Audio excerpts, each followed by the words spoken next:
CRJ 225, this is your Week 15 podcast. There is no podcast for Week 16. As noted on the assignment form on the course site, the due dates and times are different for Weeks 15 and 16, so get those changes in your calendar and be prepared to meet those deadlines. I will keep this as brief as possible, but you need to listen all the way through this podcast to get your assignment for this week. When we began this journey 15 weeks ago, I told you that a large part of the goal of this course was to develop your skills in reading, analyzing, and applying the statutory elements of given crimes to facts of a given situation. We've now traveled through the spectrum of criminal statutes in Illinois. All the crimes that people can be charged with. These are the crimes for which police respond to and investigate, that state's attorneys evaluate and prosecute, that defense lawyers defend against, that judges preside over hearings and trials of, and appellate courts review and provide the rest of us with some sort of guidance over. Along the way, it was intended that you would now be better able to, than you were at the beginning of the semester, to distinguish between, say, robbery and burglary. To know the difference between an assault and a battery. To know the difference between murder, homicide, and manslaughter.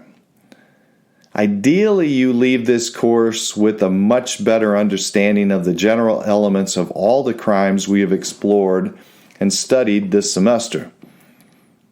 But just as I told you at the beginning of the semester, one of the most important things you would earn in this course is the skill in being able to find, to read, to analyze, and to apply these actual statutes. If you take nothing else away from this course, I hope that it is a practice of looking up the statute for any offense you find yourself responding to, investigating, evaluating, prosecuting, defending against, or judging from a trial or appellate court bench. Because the likelihood is that if you are enrolled in this course, you have an intention of serving the public through the law as a police officer or probation or correctional officer or as a paralegal or legal assistant. The reality is also that for the 50 years or more that we have offered this course at Illinois Central College, and for the 40 or so years since I took the course myself, our graduates, people just like you, have served in all of those roles, from positions as prosecuting or defending lawyers to judges, including on an appellate court. That could be you. I have faith that should you choose to enter one of these career paths, you will serve others through the law faithfully and appropriately, with the sky as a limit as to in what capacity and for how long you do so.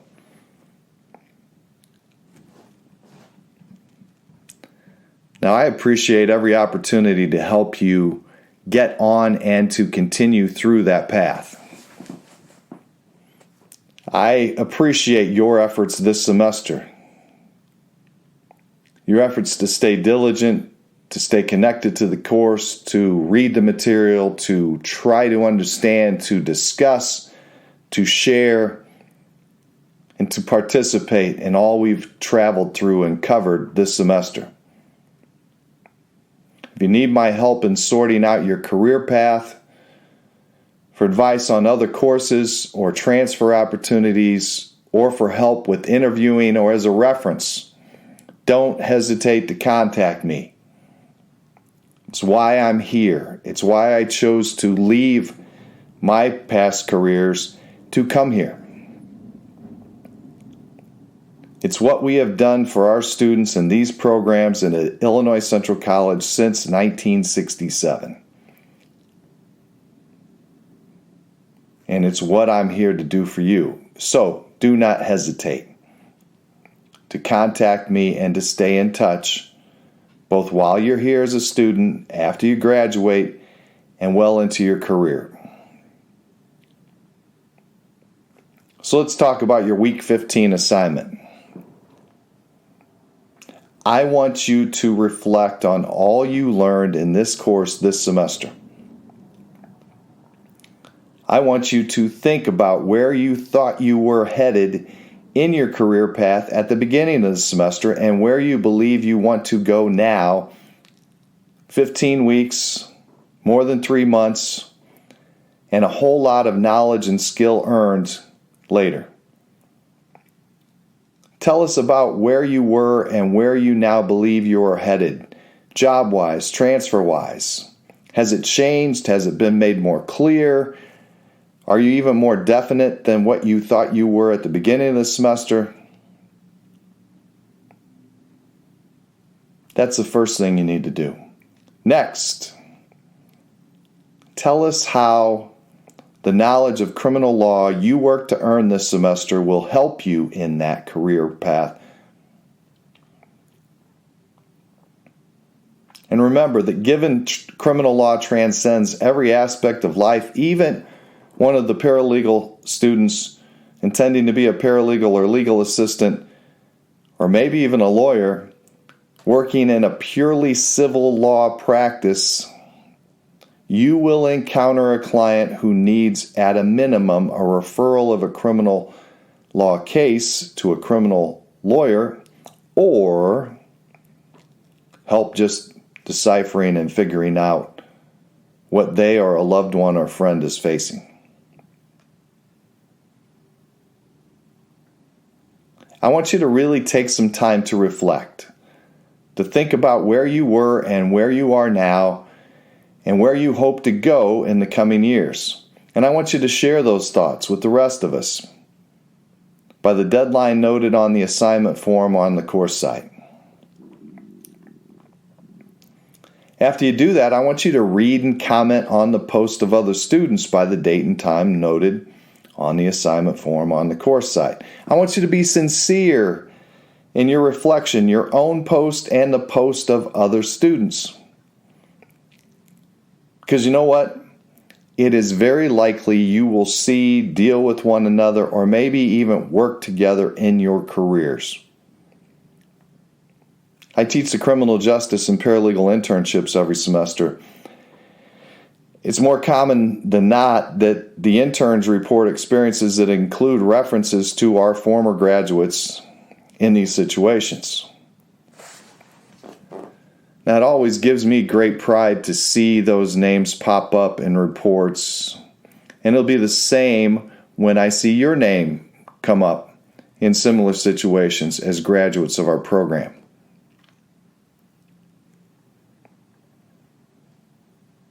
But given the format of this course and that we've shared this virtually, really reading what other people post about themselves in response to this assignment and commenting on that gives you a connection. And when you come across those people or see their names later in your career, you'll remember that connection. Sometimes it even benefits you because guess what? One of the biggest hands, the biggest bit of assistance that you'll receive from your career or during your career as a graduate of one of our programs is often that hand or assistance from one of our graduates, one of your fellow classmates. I could point you in many directions of my former classmates and how we've helped one another and other people have assisted graduates of our programs to get jobs, to get promotions, to be successful in their jobs.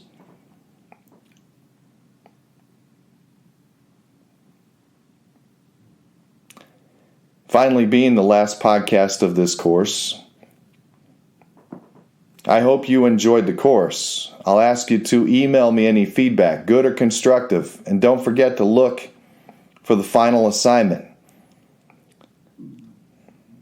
The final assignment will open up on Wednesday of this week, week 15. It also has different due dates, so pay attention to those due dates. It's a little different in perspective, just as this week's assignment is a little different in perspective. As opposed to a pump and dump final exam that you might take in many courses where you memorize things and work to memorize things only to spit them back on a test and oftentimes forget those things, your final in this course is an assignment that asks you to actually apply the skills you've earned, the things you've done. It puts you in the position of a police officer who's assigned a particular task. And so you need to assume that role and do your best. And hopefully it's a rewarding experience. Hopefully it's something you take with you.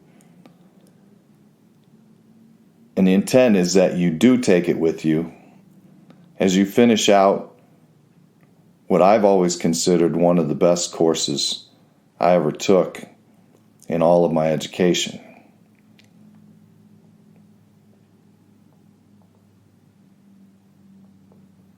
The best course, among the best courses I should say, because some other valuable courses, if you've not taken those courses, Evidence and Criminal Procedure, CRJ 230, Administration of Justice, which will teach you how to avoid being in the newspaper for things you shouldn't do as a police officer, excessive force, issues with arrest, things like that.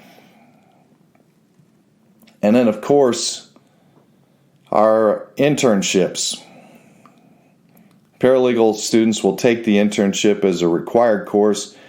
Law enforcement students will take the CRJ internship as a required course. Criminal justice students are not required to take the criminal justice internship, but if you'd like to spend 12 full shifts and experience very, very valuable things, you should talk to our criminal justice coordinator and get signed up for that internship either fall, spring, or summer semesters.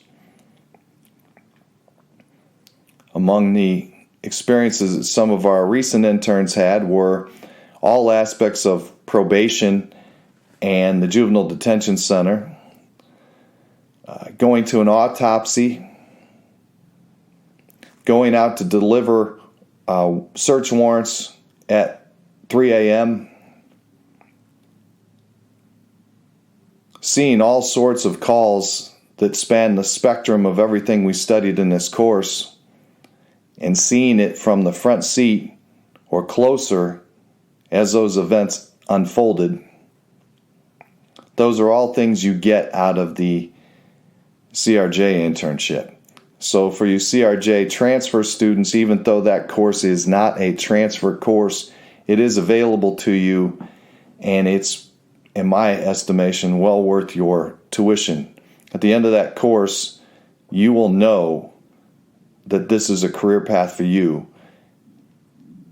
You will have a very up close and personal idea that it is a career path for you. You also have something that you can put on your resume that your transfer degree probably isn't going to come close to. You'll have references in that department. You'll have a file within that department. Having spent a semester, fall, spring, or summer, it's available with that department. Always impressive on your resume and in the application process.